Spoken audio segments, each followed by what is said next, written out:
Drop your name, drop the country you're joining us from just before we start. Share the link as well to others. Hi, Victor.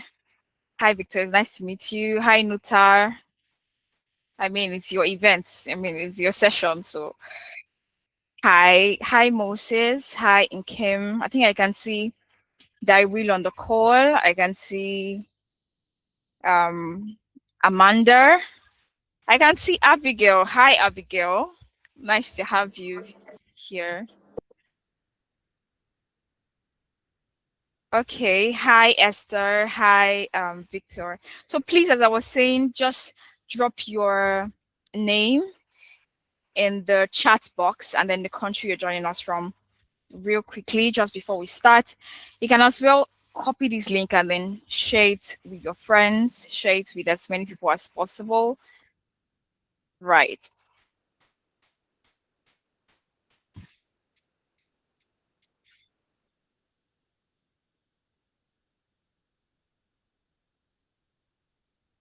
Oh, Victoria and came from Lagos, Nigeria. Nice to meet you. Hi. Okay, so while we're not going to waste so much time, right? In Inspo Africa, we just love keeping to time. That's something that we love to do. So in as much as you're waiting for others to join us, we're just going to be doing something real quick. So what's your expectation for today's session? What's your expectation? You can also drop it in the comment section. You know, today's conversation, it revolves around, you know, AI, robotics, you know, what's your expectation from today's session? Please drop it in the comment section. Yeah, Abigail from Lagos, Nigeria. Thank you for joining. Thank you.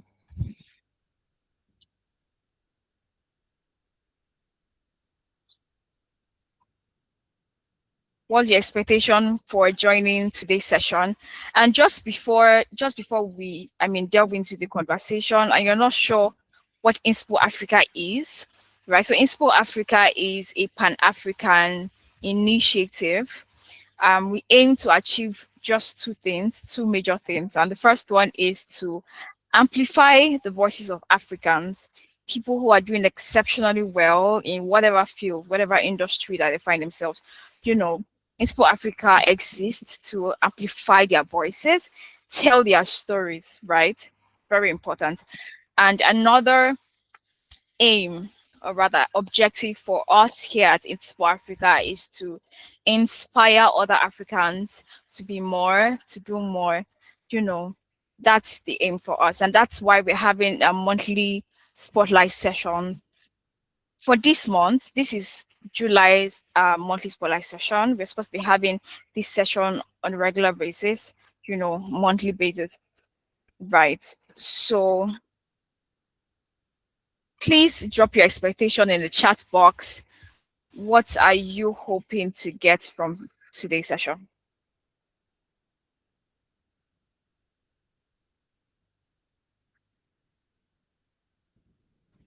Okay.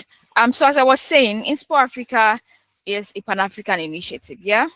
And then I am not alone. We have like a team of amazing people who are working around the clock to ensure that, you know, things go well and we hold our sessions. We had a conference in May in Lagos, Nigeria, and it was really amazing. I have Nutar. Nutar is in charge of finance. She's in Ethiopia. I have Gatluak, who is also from South Sudan. I have Salahaddin, who is from Chad Republic. And then we have our, you know, Nigerian-based executives. We have Daiwil, our project manager, Esther, our social media manager rather, and then Perpetual, Roslyn. These are like amazing set of people who work tirelessly to ensure that, you know, Inspo Africa continues. All right. Nusa is saying to get something new that will help us at Inspo Africa. I mean, definitely, we hope to get a fresh insight in today's session. And Abigail is saying some updates in innovative spaces. Super excited for this session. Absolutely. I'm super excited as well, right? And that's what this conversation is going to be about, and even more.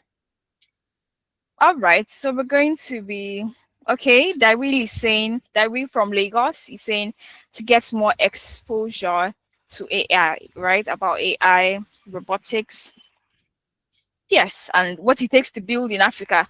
That's what the conversation is going to be about. All right, so without further ado, even while we wait for others to join us, we're just going to start real quickly. We have our guest already in the house, but just before we begin the conversation, permit me to read out his bio, just very short bio. Okay, so I'm going to be sharing my screen just real quickly, just so that we have. Please confirm you can see my screen. Please confirm you can see my screen. Okay, awesome. So meet Moses Oluma. I don't know if I got that correctly. Moses Oluma. So Moses is a robotics researcher based in South Korea. Please, can you still hear me? I think.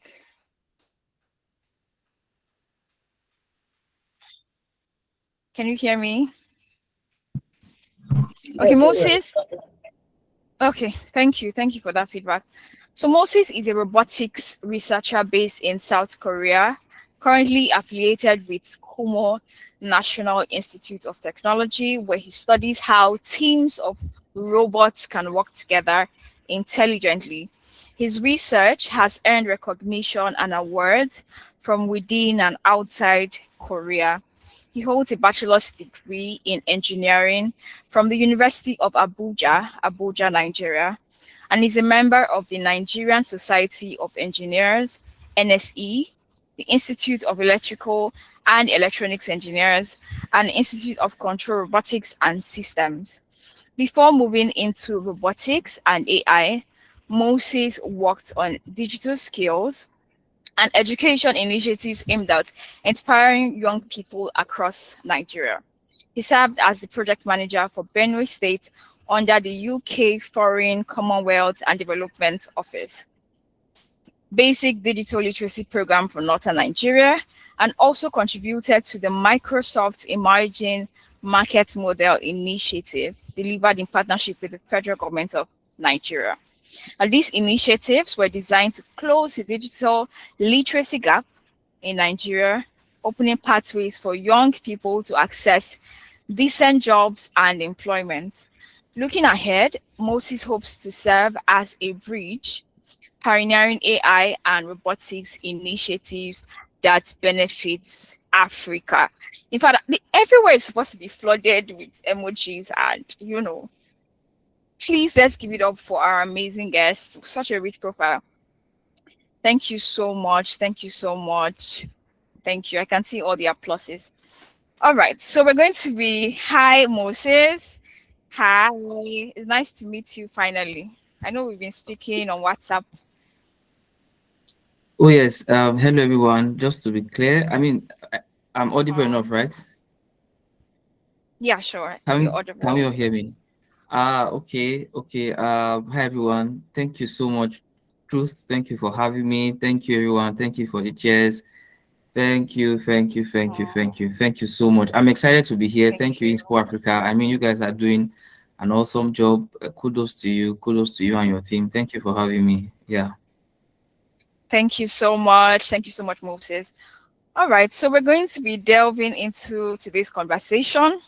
Right, as I was just reading your profile, a lot of things was coming to my mind, right? And then the first thing, but then I just want to get a glimpse. Let's just get a glimpse into your background.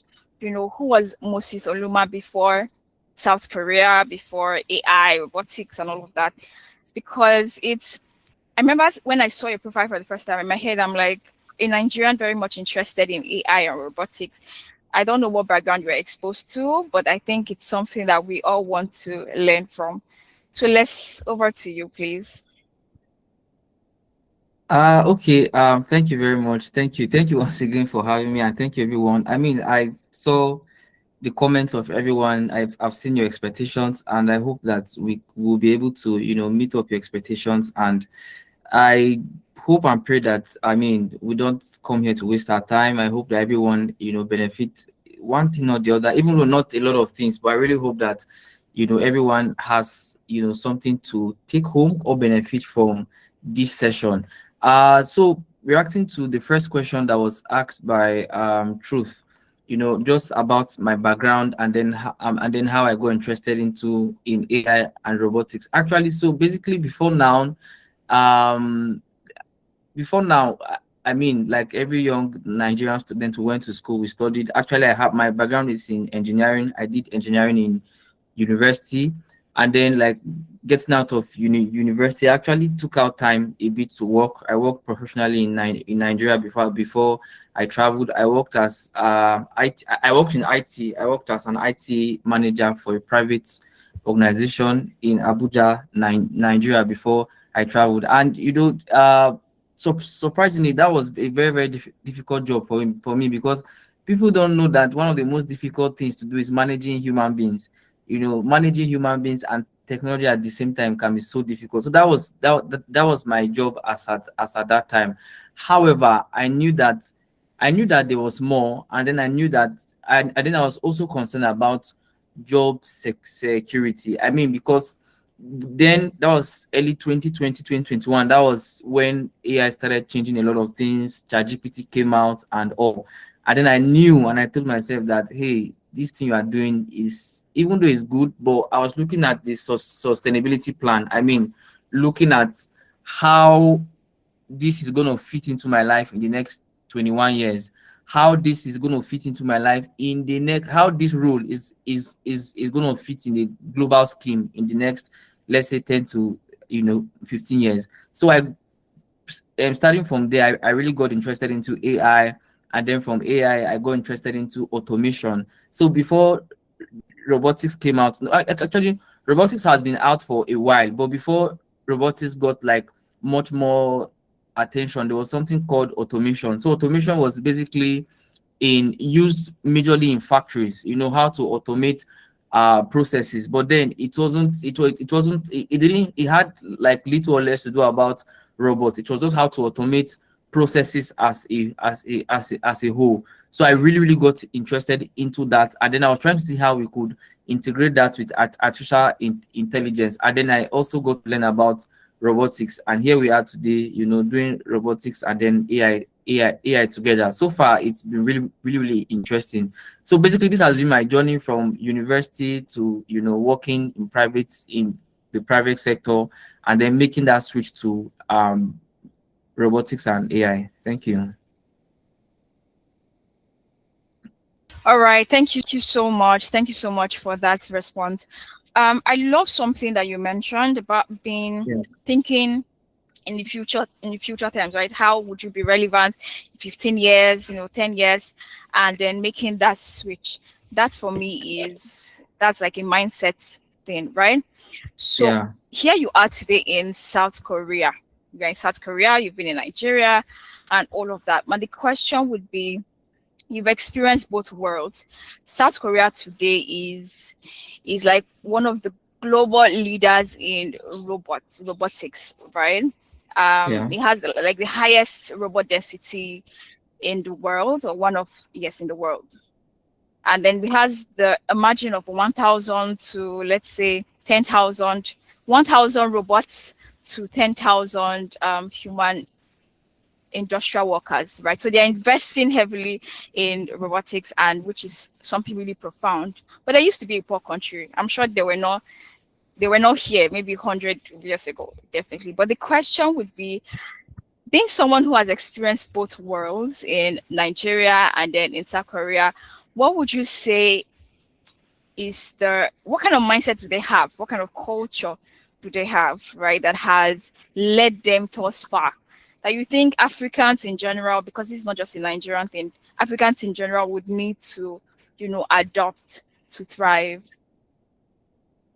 Yeah, true. Thank you very much. I think that's a very important question, and it's a question that people ask a lot, because if you track back to the early 1950s and 1960s when Korea actually started. So Korea as a whole started as a country after the war, because there was this very there was this war between both Koreas. I mean, there's the North Korea and South Korea.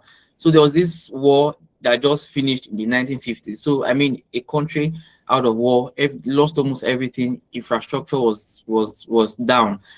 So as at the early 1950s, Korea was almost at par with Nigeria. I mean, in terms of infrastructure, earning wise, GDP and all. So Korea was obviously a very very poor, country as at that time, and was almost on the same level with Nigeria as at that time.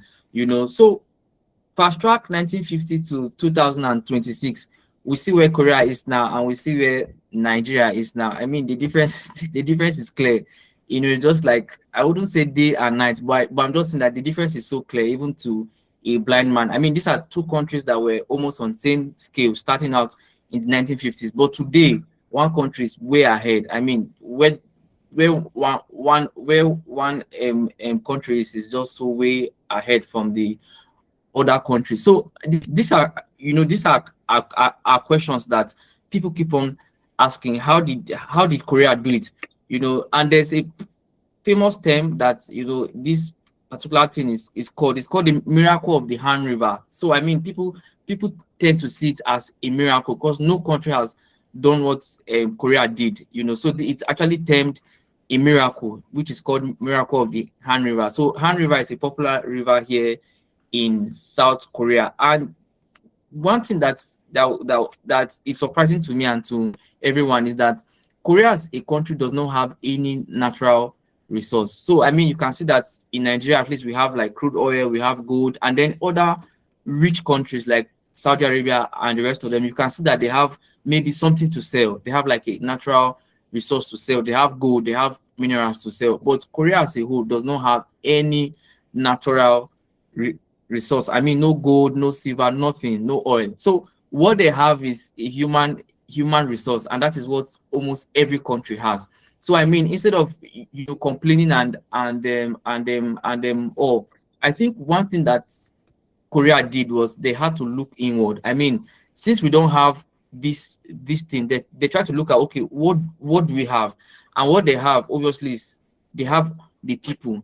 And then so one thing I would say is responsible for Korea's drastic transformation over the years. For me, I would say is hard work. Yes, maybe hard work or the working culture here. Maybe we can't even say this is all about Korea, but then if you look in general, I mean, Asia, in most of the prosperous Asian countries, they have a very diligent working culture. Even China too is another country that transformed from poverty into a lot of wealth. So we can see that one of the things I would say is a very is a factor behind this is that these countries, they work very very hard. I mean, there's this famous term that is being given to work life in China. So it's called 996. So in case you are hearing that for the very first time, so what 996 means is 996 means like 9 to 9 6 days a week. So how like maybe in Africa and in other countries we go to work by 8 a.m. and come back by 4 p.m. I mean, in most Asian countries like China, for example, they do the 996 pattern. Even though not everywhere, but I mean is standard. So 996 is 9 to 9 6 days a week. So you resume work by 9 a.m. and you close by 9 p.m. and you do that for 6 days a week. So they have a very very strong working culture. And one thing I've observed is maybe this working culture is we can pin that to most developed countries, because there's no way you can achieve a lot of prosperity without putting in the work. And then I'm Christian though, so if you look at a particular part of the Bible, it talks about it says that seest thou a man diligent in his work, he will stand before kings and not mere men. So we can see that one of the factors behind, Korea's transformation, I'll say it for a fact, is the working culture they have. They have a very, very strong working culture. I remember one of those days, that was in 2023, 2024.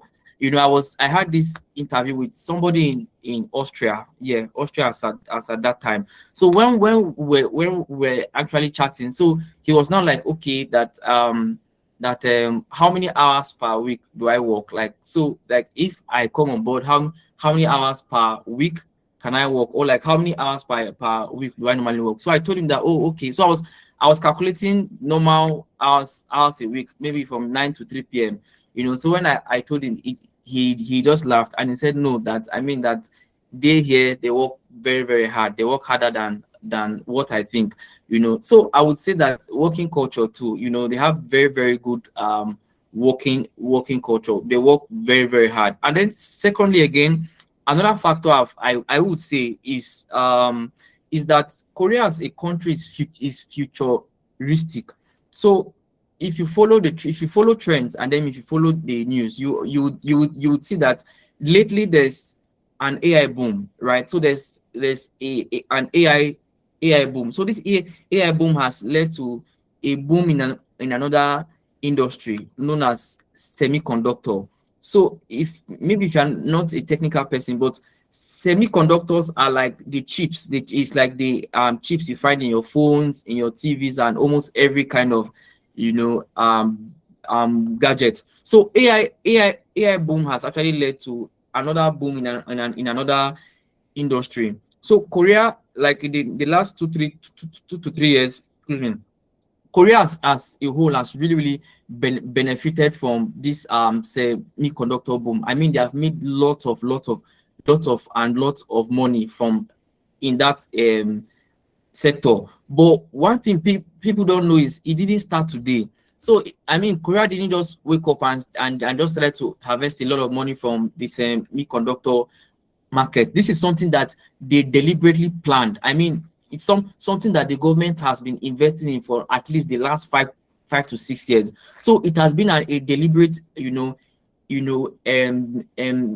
effort. So I'm saying that even before people even got to know about AI and semiconductor systems, I mean, these people had already started planning and positioning themselves for the future. And then if you read the country's history, you find out that when Korea was a poor country, they actually started building. So when they were actually building, they kept on building, and they actually kept on forecasting for the future. So most times they have like a 10-year plan, and then they have like a 5-year plan. So they are very, very futuristic in nature. So what I've said so far, number one, I've talked about hard work, and then secondly, I've talked about planning for the future. And I'll just like to round up this point with a story. So for me here, I work with a research institute here. So we actually work closely with the government, and then we have access to a couple of things. So there was, I think last year we had like a closed and indoor program where we're talking about how to properly position for the future. And then I got to understand that, I mean, Korea is a country, I know that there's 5G, and most countries are already accessing 5G and enjoying 5G. But what we have here now, nobody's talking about 5G again. So what we are doing now is we are now trying to see how as a country we can properly position for 6G. So this is what is on the table now, how to properly position for 6G. So tomorrow now, other countries may wake up and then start to struggle on how to adapt and maximize 6G. But as a country, Korea has since already positioned herself to benefit maximally from 6G as a whole. So I mean, so these are like points to say that this is what I think is responsible for the country's prosperity. And I think that this is what Africa and then Nigeria can also learn from: good working culture and being futuristic too. Thank you. Thank you so much. Thank you so much for that in-depth analysis. I mean, listening to all of those I mean, factors from hard work. In fact, let's not even talk about hard work. In Nigeria, we're already talking of even the 5 days a week. We are thinking of life, I mean, work-life balance, and my mental health is at stake. We don't like work. We just want to see the money in our account, right? Which is a terrible idea. I mean, from what you said, if we want to grow, even as a continent, as a country, yeah. Thank you so much. You also mentioned something really profound, and I'm going to, I mean, delve into that aspect right now. You said something about futuristic plan, like planning for the future. I've Yeah. heard that quite a number of times. But the question is, how does it work? Is it that there's no change in power? Because to be honest, you know how the African political system operates. The moment I come with renewed hope, and that's my own what's it called plan. And then the next government comes and say, no, I'm talking about more food or something. Like we just have different ideas and all that. But like, how does the political system work that it's able to support, that idea to say we're going to focus on this in the next 5 years, 6 years? Is there a change of government or is it just fixed? Okay. Yeah, I think Mm, that's a pretty important question. So I mean, comparing it to Africa, to most African countries, because we mm, cannot see and testify to the maybe instability, not really instability, mm, but we can see that sustainability is not a thing from regarding where we actually come from. So I think one very yeah. brief answer I would give is, even though there's a change in government, there's a change in policies and all, but I would say that the mentality is the same. So I mean, since every 4 years, or like routinely, they have new leaders and they have new policies. But I would say that, you know, despite the differences in policies, despite the differences in maybe political affiliations and all, but one thing I would say about South Korea is that the mentality is same, and it's a mentality of forward thinking, how to position the country properly, and all. So, and then this is also something that we can also learn from as Africans, and then as Nigerians too, despite the variations in policies and all. The mentality should be same, and it should be a mentality of projecting properly for the future, and trying to position ourselves for what lies ahead and what is to come. Yeah, so in a nutshell, despite the fact that things change, but the mentality is same. Mentality is always same, cutting across lines. Okay, thank you so much for that response. Thank you. I love how you kept mentioning, mentality, future thinking, mindset that they have, which is an amazing thing. And I believe that Yeah, even Africans, right, need to embrace. We need to think of the future. It's not just about now. Somebody will say the future will think about itself. Well, that's not how to, I mean, plan life, right? So thank you yeah, so much for that. Moving on quickly. I think I was listening to a podcast recently, right, about one of OpenAI's ex researcher. He used to work with OpenAI, and then he was saying a lot of things around security concerns, privacy concerns in AI space, and all of that. So I remember when I uh, started working officially, right? Professionally rather, and then I was exposed to AI tools. Remember that time it was just ChatGPT, but now we have like so many AI tools. Like the advancement is just so fast that it's more like it's raising concerns so much that people are saying, what's the idea? What's the policy in place to ensure that I am protected in terms of my data? Because heaven knows I can be working in a bank, for example, and because I'm using an AI tool, I'm exposing the information of this bank to this tool. Like these are concerns that have arisen, right, yeah. in the world of AI and all of that. But what do you think? What's your opinion, even as a researcher where you sit? You think it's something we should be worried about or excited? Uh yeah. Thank you very much. Thank you so much, Truth. I mean, these are very, very relevant questions that everybody is asking. Every major player in AI, like every major player stakeholders, by players and stakeholders. I mean, people that are at the far end of AI. I mean, you end users, middlemen, like everybody involved in the pipeline of AI these days. Everybody is concerned about privacy and security. But I mean, reacting directly to the question whether it is something to be excited about or something to be worried about, I think it should be both. The rapid advancement we are having in artificial intelligence, whether it's something to be excited about or worried about, I think it should be both. We should be both excited about it and then also, worried about AI and what it actually brings. So for excitement, I mean, we can see that not just AI technology is advancing very, very fast. I mean, a very practical example that we can see, during COVID, we all saw what happened during COVID-19. A new virus, hit the world, and we can see that in less than 1 year, we actually got a vaccine for COVID. We got new discoveries about COVID and how to properly tackle the pandemic.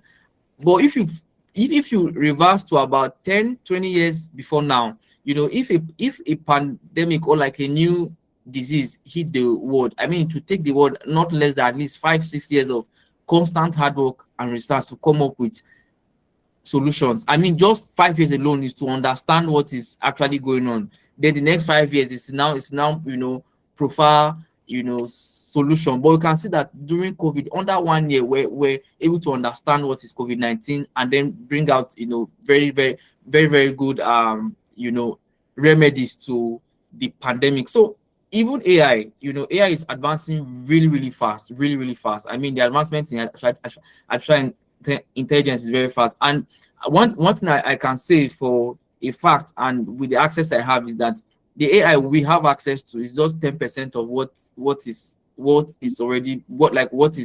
available. So the AI that we have access to, like the ChatGPT, even though models are very, very good, is just 10% of what is available. I mean, what the gatekeepers of technology are keeping behind bars is incredible. I mean, we have very, very incredible intelligence as to what artificial intelligence can do.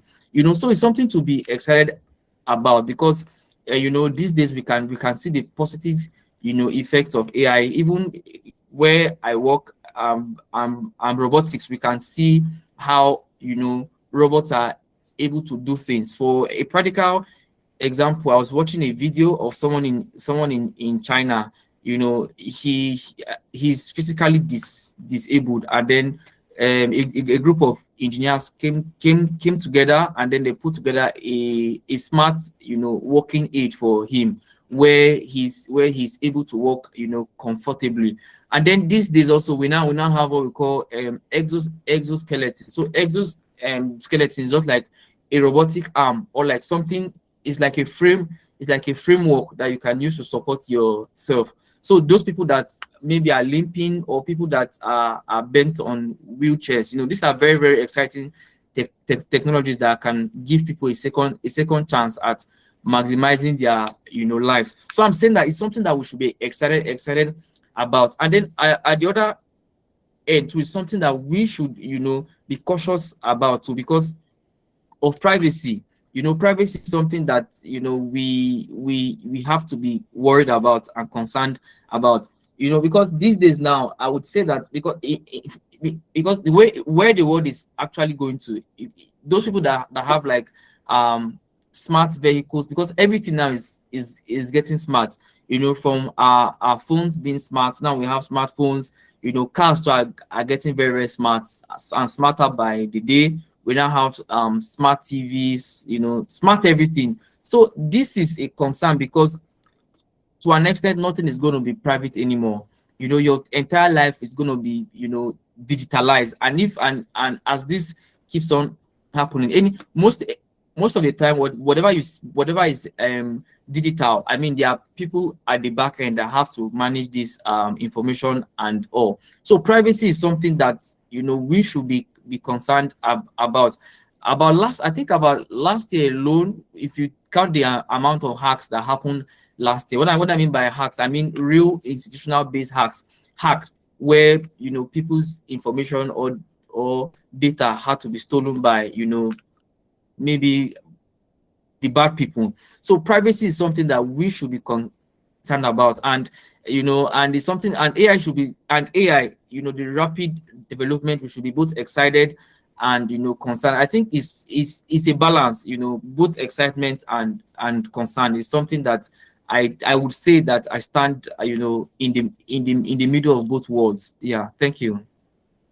Thank you so much for that response. Thank you, thank you, thank you. So it just means that, I mean, the AI world, there should be some regulations there. That's what I'm saying, right? There should be some regulations there to ensure that our data is protected, right? All right, thank you so much, Moses. Please, if you have any question, feel free to drop it in the chat box. If there is time, we'll definitely attend to it. Right. So if you have any questions, anything at all, please drop it in the chat box. We want to see that place moving. All right. Thank you. The next question is that, so we understand that the world is, I mean, advancing and all of that, but Africa is grappling with something as basic as stable electricity, good roads. In fact, we are so, like you said you don't want to use the word day and night. Well, I'm asking you to please use the word, because in my head, I feel like we have a long way to go, right? But what do you think that the government should be concerned about? What do you think we should begin to be concerned about if we want to see that development that we are looking at? I understand that you've mentioned, hard work, but like in terms of practical examples, what do you think we should begin to focus on, from our government to our academics, the academic world? I know I posted something on my timeline, it was yesterday on WhatsApp, of an AI-enabled blackboard, where as the teacher is writing, you are seeing everything being visualized, and in fact, the world is going forward. But what do you think we should begin to focus on in Africa? Okay, yeah. Thank you. I mean, you talked about you actually gave a good point about infrastructure. You talked about electricity and all. But I'll just say something funny happened a couple of days ago. So, this is summer, and this is rainy season. So we have like lots of rains. So I think it was raining, and then something happened, and then the power went out for 2 seconds, less than 2 seconds, I guess, and then it came back on. So it was on the news, like not on the major news though, because we have like this alerting system that they alert everyone within the community. So that particular thing was now recorded as an accident. So power went out for less than 2 seconds, and then everybody's worried that this is an accident. And then they were like, okay, that if you had any problems, please report to the authorities. I mean, because this is something that just happened. So power went out for less than 2 seconds, and then this is being recorded as an accident. But I actually brought this up because I'm trying to tie it back to the question you actually asked. So obviously, if we want to talk about advancement in artificial intelligence, especially homegrown, what I mean by homegrown is Africa as a continent playing a major role. We need to talk about the basic infrastructures that make AI work. And one of the basic infrastructures that we cannot look away from is electricity. I mean, this is like the foundation. Even though we have other parts to it, but the fundamentals, to get this thing right, we must have them in place. Number one, like I talked about, is electricity. So if we don't have like stable or accessible electricity, then I mean, how do we now say we want to be major players in artificial intelligence, in future as a continent and then as a country? So I mean, this is something that not just the government, everybody has a role to play. The government has a role to play. The people, citizens have a role to play. And then, as we all know, one of the major roles of the government is to try as much as possible to, to try to provide conducive environment for these things, you know, bringing out friendly policies, bringing out friendly you, policies, infrastructure wise. These are things that most likely the government has to put in place. And we can always look at Rwanda. I think Rwanda has been doing a very very great job lately in terms of policy. Rwanda has been, because I've been tracking. I follow up a lot of policies as it has to do with AI and has to do with Africa. So Rwanda has been really doing very very very well lately. You find out that the country is, as much as possible, trying to bring out friendly policies that are favorable towards the growth of artificial intelligence. And then as a people too, as citizens, as the populace, we also have a role to play. And I think one of the strategic roles that we have is improving our skill sets. People would say, oh, AI is big, AI is that, AI is expensive to get into, but we don't understand that most of the how will I put, most of the tools to help somebody upgrade his or her skill set with internet. I mean, internet has made accessibility very very very cheap. So I'm not saying that everybody should go and learn AI, but I'm just saying that you should look at how AI can be an integral part of your job. You should look at how you can use AI to scale. You should look at how you can use AI to do things faster. For example, for example, when I finished NYC, I got a job that time with a news organization. So I used to show the journalists then, and that was when ChatGPT came out. I used to show journalists then. So because in every press house, there's always like a pipeline before you get to see the news. So the news is being collected raw, like news is being collected raw.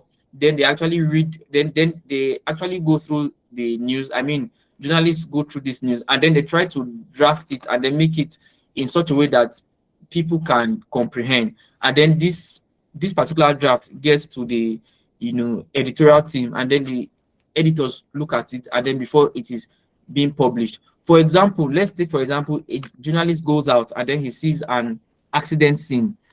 So I mean, this particular news is being drafted. So what I'm saying is this process, it takes a long time. Sometimes it may take days, because you have to sit and draft and then try to get as much information as possible. So with AI, I was like, how can we use AI to make this process faster? So instead of we know that instead of manually drafting this news from A to Z, why don't you use generative AI to do the drafting for you? So you have raw news, feed it into AI. AI does a very very very perfect job for you. And then if you have like an editorial team, you can actually send it to them. So I'm saying that all of us, we must look at how to integrate AI into our work processes, how to iterate faster. I was reading the news yesterday stroke today. There was a post by US embassy in Nigeria. They were celebrating a Nigerian born scholar who worked on a robot for braiding of hair. So if you're a lady, you know that braiding hair takes a lot of time. So this lady came up with a robot that tries to assist in that process. So instead of taking maybe 10 hours to braid your hair with an assistive, robot, it takes 3 hours. It takes three to 4 hours. So I'm actually saying that as citizens and then as people, we should look at how we can integrate AI into our daily work. In fact, as a matter of fact, in countries like Israel and even here too, AI is part of, like, for primary education or curriculum, AI is integrated into it. So AI is actually here to stay. So in a nutshell, everybody has a role to play. The government has a role to play, and then even citizens too. We all have roles to play. Thank you very much. Thank you. Thank you so much. Thank you so much. Let's show him like all the loves in the world, because all these things that he's dishing out, they are really, really top notch. Thank you so much, Moses, for that. Moses said something, I mean, really profound about integrating AI into our work, into everything that we do, because AI is here to stay, right? It is here to stay. Now, this brings me to this question. I mean, everybody has been asking this question right from the onset about, oh, will AI take my job? Will the robots take over? Like, what's it called? Apocalypse, the end of the world.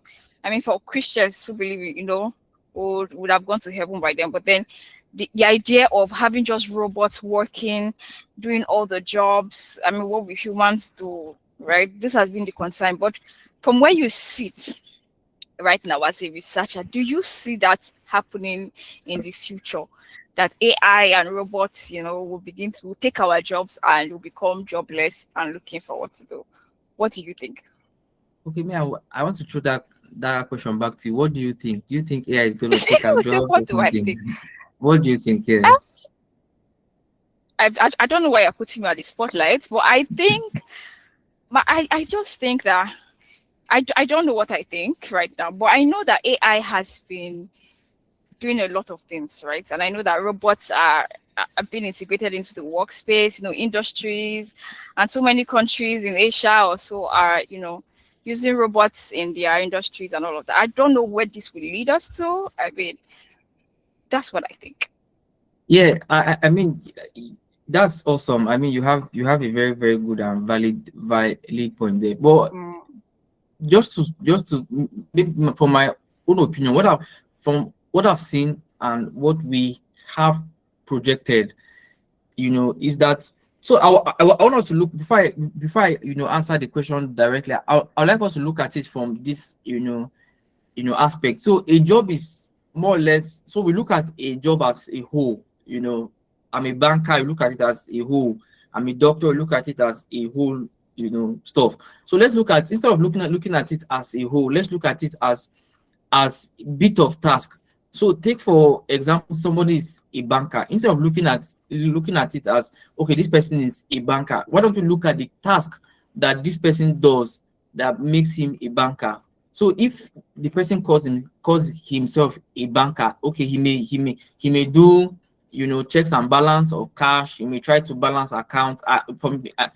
I mean, I don't really know much about banking, but and then if somebody says, okay, let's say a data entry officer, okay, we can say that instead of looking at that job as a whole, let's look at the task that this person can do that qualifies the person to be called a data entry officer. So data entry has to do with somebody that enters data, analyzes data, or maybe like a data analyst tries to analyze data. These are like tasks the person does.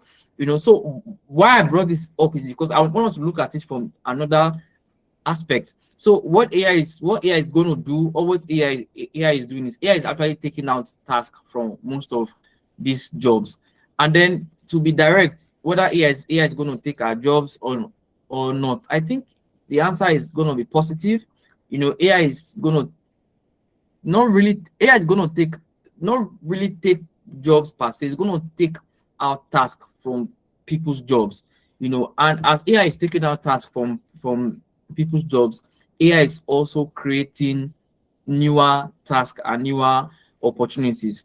For example, I met a guy who told me that he knew, somebody that works directly with the CEO and the owner of LinkedIn. So this guy works is a and he works very, very closely to like the number one person that owns LinkedIn. So he told me that the guy got laid off lately. Why? AI. So the guy's role, I mean, LinkedIn was like, I mean, instead of us keeping you, and AI can do your job. I mean, there's no sense in us keeping you when we could use AI to get your task done. So the guy was actually laid off, and it was painful for him because for most people their jobs is their life. I mean, your life is built around there. You go out, you be productive. That's where you make money from. That's where you pay your bills, and them all. So what I'm saying is, obviously, AI is going to take our task from people's jobs, and it's happening already. It's happening already. So now I'll moving forward, I would like to let's look at some of the jobs that AI is going to take out, or some of the tasks that you know take out. So for the number one jobs or tasks that I see that AI is really encroaching on is entry level jobs, or like entry level tasks. So I mean, before now, 5 to 10 years back, you would see that if you look at the recruitment landscape, you see that there are lots of entry level jobs. Oh, we are looking for entry level roles, and trainee people that we can train on the jobs, and or especially for those in software. That they're like what we call junior developers, people that are like coming up, interns. Even for data analysts, we are looking for like entry roles. So I'm saying that these are roles that are a bit entry, lower skilled to an extent. AI is actually coming for those kind of jobs too. So basically, like I actually said, AI is going to take out jobs, but not jobs as a whole. AI is going to take out most of the tasks from people's jobs. Like I said, especially entry level roles, and then repeated tasks. Jobs that have to do with tasks that you do repeatedly. Just like a continuous loop. You come this day, you do A. Tomorrow you do A. Next tomorrow you do B. So those kind of jobs are jobs that are really at risk with AI's development. So I mean, maybe truth was being scared of saying that AI is taking out people's jobs, but I mean that is what it is, and that is what it is. AI is doing a lot in terms of taking out not jobs per se, taking out tasks from people's jobs, and it's Task very good. promotion. Yeah, I mean, instead of looking at the negative side of this, we can also look at the positive side, because that means that newer opportunities are going to come out. Newer opportunities, newer jobs, and all. That's why I started by saying, everybody should look inward. How I can use AI to get my job done faster and better. Thank you. Thank you so much for that response. I mean, from your response, I feel like there is hope for us. There's hope for the masses, right? I just checked through our list, and my mentor, Mrs. Victoria Ibawa, is here. She has an amazing book, Maximizing Your Career Season. If you don't want AI to take your job, please buy her book. Reach out to me, and I would tell her to give you a book, right? So thank you so much for that. If you do not want to, okay, Moses want to say something. No, See sorry. something? I was trying to chair, so I went to Okay. press. Yeah, I was trying to Yes, chair. so Thank you. by maximizing your career season so that AI will not take your job. Thank you so much, Moses. So another concern that has been in my mind is regarding, where you sit as a researcher and as a young person. I mean, research is not glamorous at all. Nobody wants to sit down, do the hard work, because hard work can be boring. Not so many Gen Zs and young people want to do the hard task. If at the end of the day, what we are looking for is money, why can't I just go online on Instagram and dance and just do some silly stuff and get all the likes and get all the visibility, and I'm trending? I mean, that's like an easier part to do than sit down somewhere and do research. But I believe strongly that if anything will be built, something of lasting value, right? A lot of work has to go into it. You spoke about hard work being like a key culture in Korea and many advanced nations, how that they are willing to do the hard work, right? But that does not seem to be like the case. Why should anybody, particularly young people in Africa, stick with the hard part? I think that's like a question I want to throw out. From your opinion, what do you think? All right, thank you very much. I mean, before I answer this question, I would like just like to say very short. I just like to, you know, give a very short story. So there's this senior researcher, so he's a bit more senior than I am in my research, center. So normally during break, I just go about like during during break, I try to interact with people around. So there was this day I went to him and then I was just hailing him, researcher, senior researcher. So and that day he had his son. His son was actually there with him. So I was not telling him that that this your son is going to be an upcoming researcher. So he just smiled and he told me that no, that his son, he wants his that he's preparing his son to be a footballer. That he's discovered that that is where the money is. That he wants to groom his son to be a footballer. That he wants his son to be a footballer, and oh, that is where they go down is. So we just laughed about it, but it's just I brought that up because I wanted to react to what you said. So research, most times most people don't do it for money, because if you are talking about money, R&D, that's research and development, even though they are good incentives, but the peak of it, like if you are money driven, I'm not sure. So I'm trying to be careful in communicating this idea. So I'm not saying that you know there are no good rewards in doing research, but I'm saying that there are other ventures that have a much more financial, when work to financial reward ratio. So one of the things, and I mean, I don't agree with what you said that research is not glamorous. Is that the word you use? So research is also for me, and then for a lot of other people, we find research very interesting. Why? Is because when even though it's maybe hard, maybe hard and maybe boring, maybe because hard and boring for research is relative. I mean, to someone it's exciting, and to another person it is not. So for us, most times it's just the idea of we are trying to make the world better. So that idea of, okay, we are trying to make the world a better place. I mean, that's what keeps most of us going. That is a very, very big fulfillment. So if you look at, because I think somebody drove me a couple of days ago, and then I was just reflecting that, okay, the cars we have in 10, 20 years ago, the cars we normally had in 2006, 2007. I mean, those cars we used to drive that time, is you can't compare it with the cars we have now. I mean, that time we had very, very manual car. I remember when my father's car that time, if you park under the sun and want to get back into the car, you have to open it first and wait for like 30 minutes so that the car will cool down. If not, if you enter into it, you will just run away because of the heat. So I'm saying that, but this is what research has actually done. People came together and sat down that, okay, this is a problem. How can we solve it? And then that's what research is about, solving problems. Even me, personally, because I mean, just to get around, stay fit, I have a bicycle I use. So the bicycle I used to use before now. So Korea has lots of hills.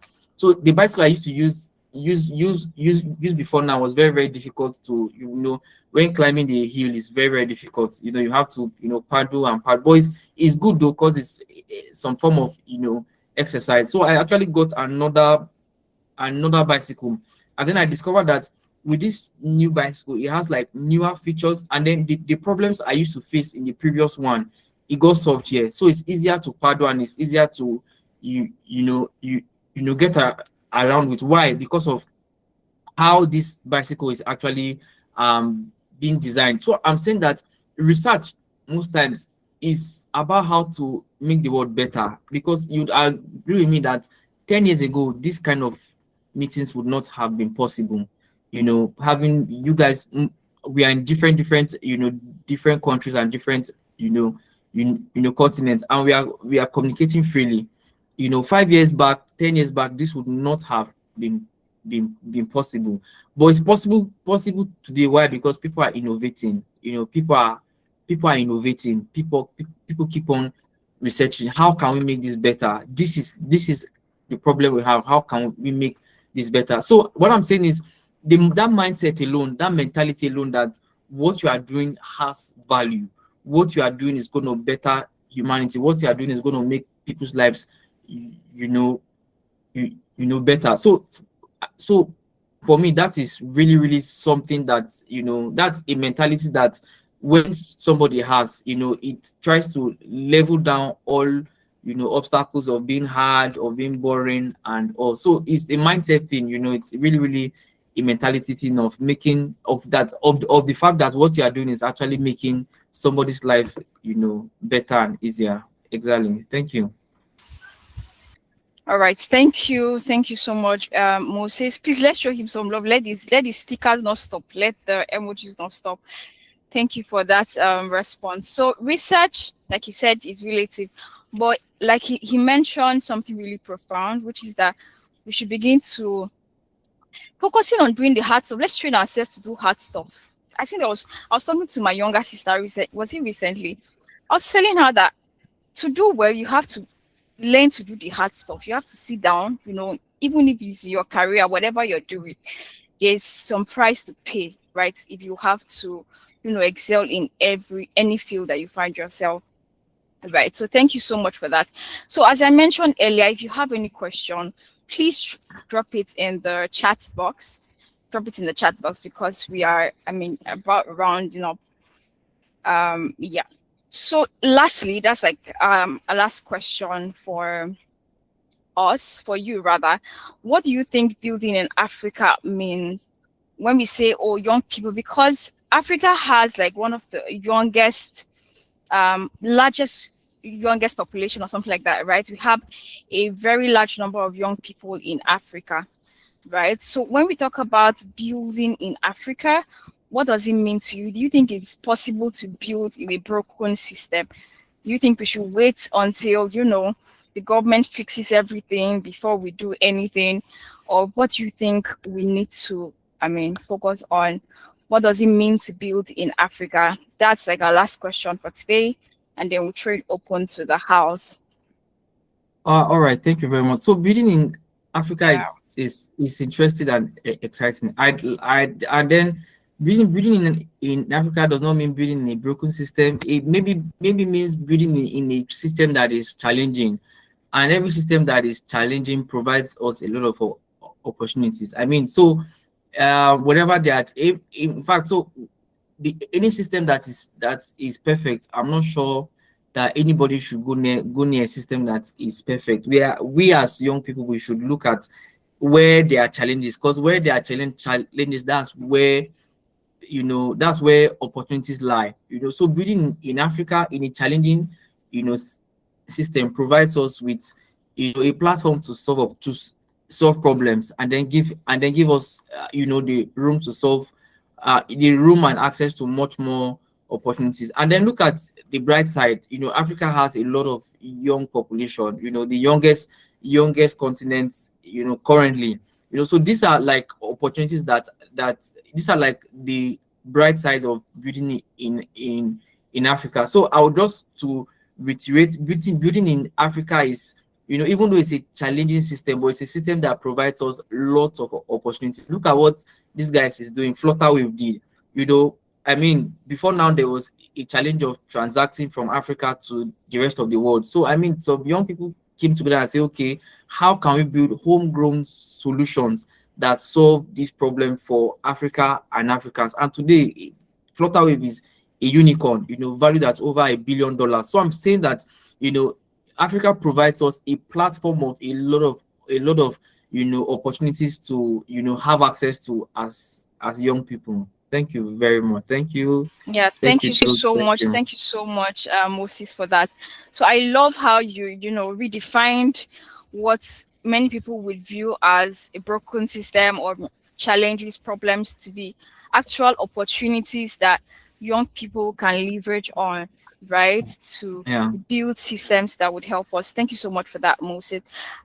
So if you have any question for our guest, just before we call this a wrap, do you have any question from the house who would like to trade open? You can just, indicate by raising your hand and we can call you, or you can just type in the chat box. Any question at all? I know some people here who love to ask questions, so I don't want to call your name. Any Uh, questions? I think somebody's asking, what can AI not do? I think that's an interesting question. What Okay, can what can AI AI not AI do? not do? Really? Yeah, so I think that's an interesting question because is it in China or one of these Asian countries where I was watching recently how that they were creating humanoids, as companions in your house so that if you are lonely, you need someone to talk to, your robot that is just sitting across can fill out that space. So please, what can robots not do? What can AI not do? Yes. So AI cannot do a lot of things, AI cannot do a lot of things, Okay. so AI can really, really not do a lot of things, you know. So what things that AI cannot do, I wouldn't want to start listing one by one that this is what AI cannot do, number one, number two, number three, number four. But I would say that Mm, AI can, at the current stage of development, AI cannot do a lot of things. And most of the things mm, that AI really, really cannot do, they are really, really, they are things that, they are special things that human beings are cut out for to do that AI cannot do. For example, a mm, practical one would be, if you look at things that human beings that we do with our hands and mm, consciousness, these are things that AI cannot do. For example, if you look at those that do software and development and or you know mm, that AI is obviously taking out those kind of jobs and tasks, because AI today mm, can do a lot of coding, but the hardware part, mm, the hardware,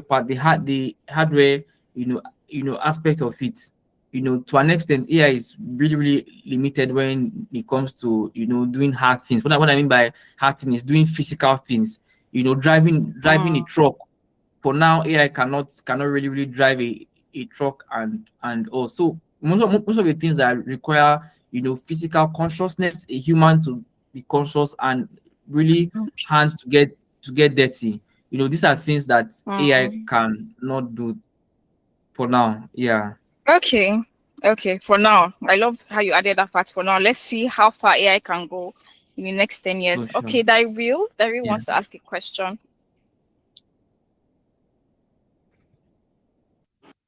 So Dari, over to you, Okay, please. good evening, everyone. Yes, good evening, Hi. everyone. Good Good evening, evening. Mr. Moses. Thank you for the Yeah. Good eye-opening evening, section. Andrew. I actually enjoyed Yeah. everything. Thank you very Mm, much. Yes, so my question is, I don't know, but personally, I have this fear for AI. I think yesterday also, there's this report on open AI hacking into another's AI source, like going rogue somehow. So I don't know, you as a researcher, if you have this fear for AI in the nearest future, or you just believe totally that AI can never go rogue. And from before now, we've been watching films of robots and the rest of them, and we see them going rogue. Yeah. So is it something like that's going to ever happen, or I don't know whether this picture is coming to your mind, because it's coming to my mind actually. So do you think, as an expert, that we can have situations where robotic systems go rogue? Yeah, of course, something like that just happened of recent. I don't know, just say that let's enjoy the ride. I don't know what you're saying on your own point. So thank you. Okay. Thank you very much. Thank you so much for that question, Andrew. So I mean, for every technology that actually comes, there are always, downsides to it. Not really downsides, but there are always these risk factors, and there are always there's always the fear, that comes with it. Even when internet came, people were skeptical about it, because internet came with its both its own risk and opportunities. So for like the example you give about open AI, yeah, the news trended where open AI, they were actually doing a test of one of their, models, and I think he broke out of the, safety environment and hacked into another company's systems. I think the company is called Hugging Face. So open AI's, model hacked into another company. So I mean, these are some of the risk factors that come with AI. Not, yes, some of the risk factors that come with AI, and not just AI, new technologies. So every new technology always has its own, bright side and its own downside. So for me, I wouldn't say it's something to be scared about or skeptical about, but it's something to watch out for. Why? Because this is going to create more opportunities for people. So with this accident that happened now, which is quite unfortunate, this is showing the world now that okay, we should pay much more attention to cyber security. So we should pay much more attention to training people and scaling and making sure that people have the required skill, to be able to secure systems. So what I'm saying in a nutshell is every new technology comes with its own risk factors. Every new technology, even cars, before when we're using horses, there was nothing like accidents. True or false? Even though if we had accident, then it was minimal. It was minimal and it wasn't as fatal as we have now. But since cars came on board, we found that okay, people actually die from, unfortunately, people die from car accidents and them all. So I'm saying that every new technology comes with its own risk and its own downside. But on the brighter side, we should look at the opportunities that this thing provides for us. So with this incident that happened with open AI, is a pointer to the fact that the world should look at, okay, we should now start paying much more attention to cyber security. How can we make sure that AI works in a safe and in a safe and controlled environment? So what I'm saying is, let's look at the opportunities that this actually provides for us. Thank you very much. I really hope that, I tried to answer your question as much as possible, but this is from my own standpoint of view. Yeah, this is my own opinion regarding what you just spoke about. Thank you very much. Okay, thank you. Thank you so much. Wow, the questions keep pouring in. I just wanted to say this is like the last question. The questions keep pouring in. Okay, so Abigail pointed out that what are some environmental consequences and solutions that are coming from AI, and which communities do you think could be most affected? So she's speaking about environmental consequences from AI. Are there okay? Are there environmental consequences for me? I think let me just ask the experts. Yeah, we have lots of environmental consequences from AI. So AI runs Okay. AI runs on computing. I know most of the AI we know have access to is a generative AI. So generative AI has like a back end or a computing. What is known as data centers. Because AI, everything that has to do with AI has to do with more or less data. So we have data centers, so, and these data centers, they have to be on 24/7. They have to operate 24 hours, so that whenever you want, you can always have access to the facility. So AI runs on data, and this data is being hosted in centers. So lately there's been a lot of outcry regarding data centers, because data centers, it has been discovered that they actually take a lot of water, and a lot of CO2 emission too comes out from data centers. A couple of cities in America, they have been complaining that, oh, since when this data center came to our community, we have discovered that water no longer runs in our house. Water is this, water is that. So yes, there are a lot of environmental factors and concerns that come with AI and all. So which communities do you think could be most affected? Communities, when the communities that are going to be most affected, obviously, are communities that host the hardware part of AI, which is data centers. Yeah, so communities that actually host data centers, they are at risk of getting affected with pollution, kind of, to both water and then the environment. Okay, so I hope that answered your question, Abigail. right? Okay, so we have two more questions that I would love us to address, if possible, in a response, right? So I'll just merge both of them together. So this is from Barnabas. Hi, Benjamin. So he's saying that many professionals fear AI will replace their jobs, which you also buttressed. Then, how can individuals position themselves so AI becomes a productivity partner rather than a competitor? Then the next question is saying, as a robotics engineer, where do you see the biggest opportunities for AI-driven innovation in Africa? So he's talking about opportunities, right? Where do you see the biggest opportunities for AI-driven innovation in Africa? So please, if you can respond to this, but to both questions, it will help us. Closer faster. Okay. Thank you very much. I think Mm, these are interesting questions. This question came mm, from Malabas. Thank you very much. Many professionals fear AI will replace jobs, obviously, and then which you also then how can you just position themselves to so AI becomes okay? So like I actually said, uh, positioning yourself, it has to do with trying to see how you can integrate AI into what you do. So I want to look at AI as the internet. So how internet came, because before now everything was done basically manually. So with the introduction of internet, you find out that everything is now online.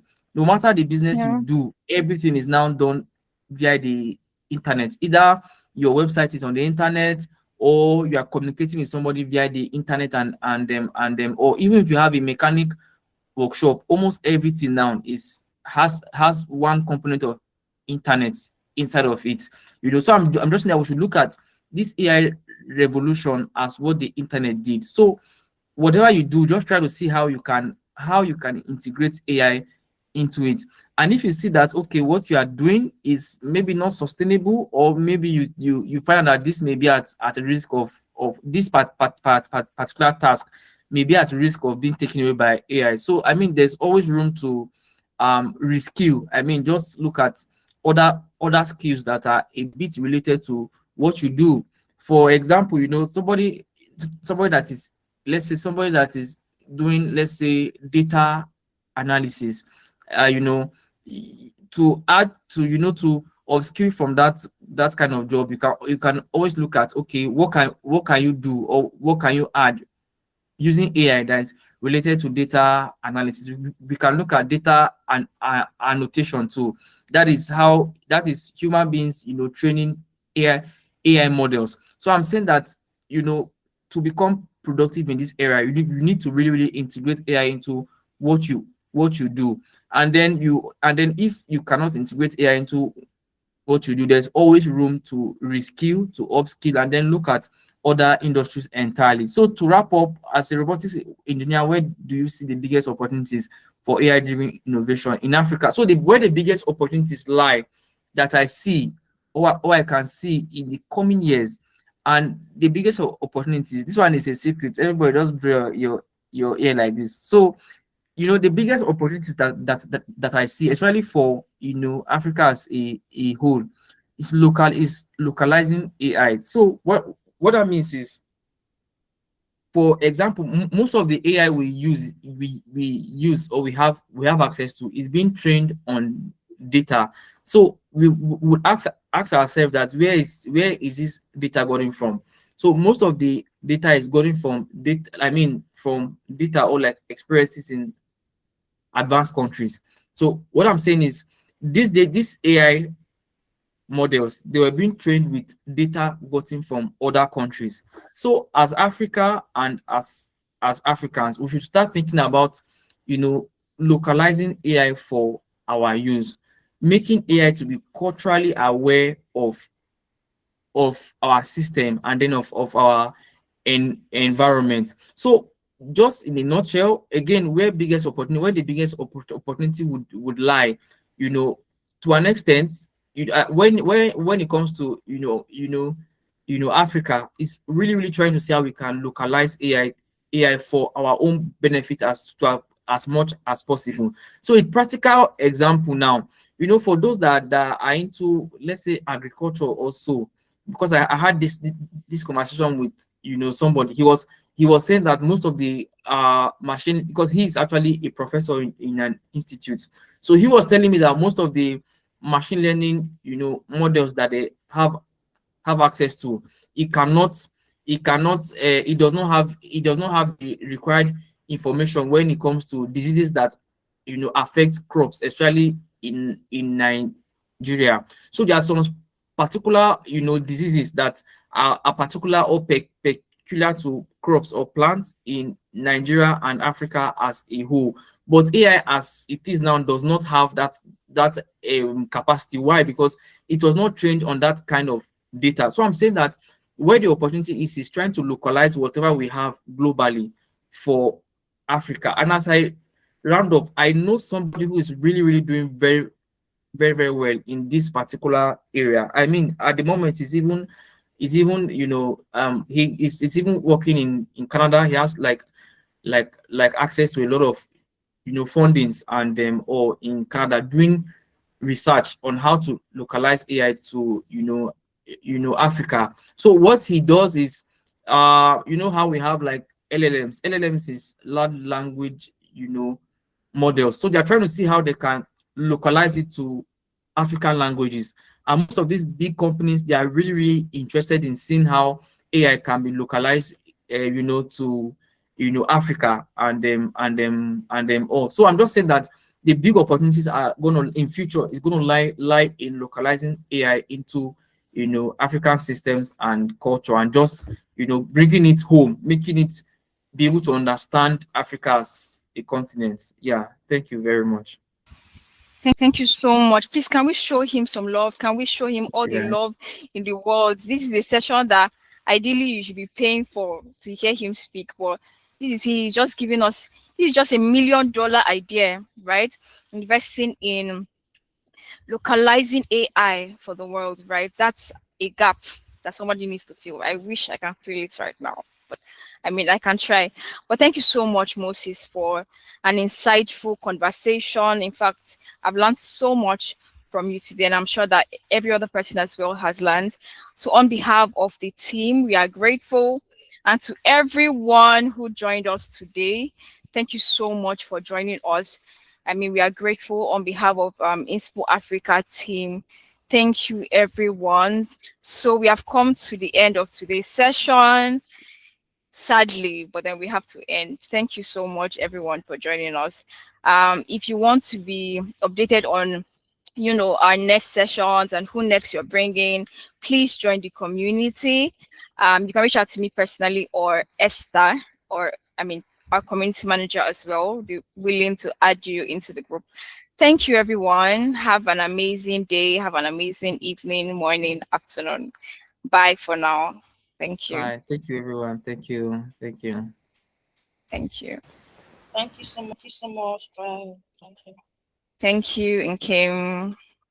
Thank you, Irene. Thank you, Daiwil. Thank you, everyone. Anthony Echimina, thank you.